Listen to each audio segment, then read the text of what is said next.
whom are my friends and my colleagues. And I just learned that my partner is watching this online from Kauai, so I'm pretty excited.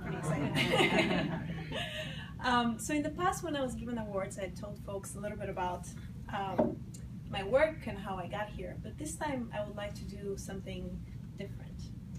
I would like to truly dedicate this award to the women in my life whose courage and resilience have inspired my work on women's rights issues in particular. I'd like to dedicate this award to the young women that I met when I was 16 years old and volunteering at an anti-trafficking NGO in Bulgaria.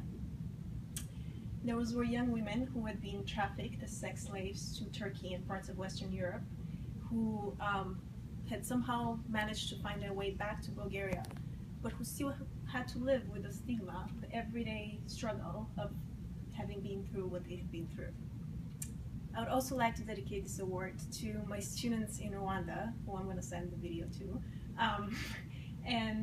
who spent over 2 hours every single morning walking to school because they believed that education was going to give them and their siblings, they always think about their families, a better future. I recently learned that one of them had a baby girl. So this award goes out to Blondine, my student.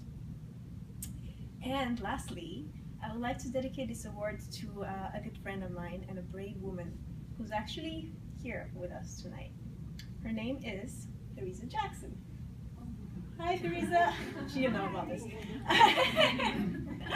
I would invite her over, but it's a little bit uncomfortable up here, so maybe we'll take a photo later.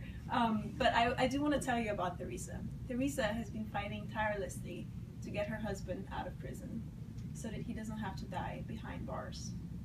In 1998, Louis committed a series of crimes, which were serious crimes, but thankfully nobody was killed. He was sentenced to 229 years in prison to life. He's already served over 17 of those years. He's not the man he used to be when he committed the crimes, and he still has over 200 years to serve. Theresa's family is sadly and shamefully to me, one out of thousands of families devastated by a criminal justice system that continues to disproportionately target, incarcerate, and disenfranchise people of color. So I bow to these women, I really do. I bow to their courage and their humility. I bow to their everyday struggles. And I guess I also am using this as an opportunity to remind us all that whatever we do, wherever we are, our lives are interconnected with the lives of other beings on this planet. Sometimes there are physical distances that separate us. You know, Bulgaria or Syria or Iraq, they're over there and we are here. Sometimes there are racial, cultural, or socioeconomic differences and barriers that make it harder for us to feel the humanity in others that we perceive as different. But to me, those barriers are just that. They're social constructs. And as Dr. Martin Luther King once said, injustice anywhere is a threat to justice everywhere.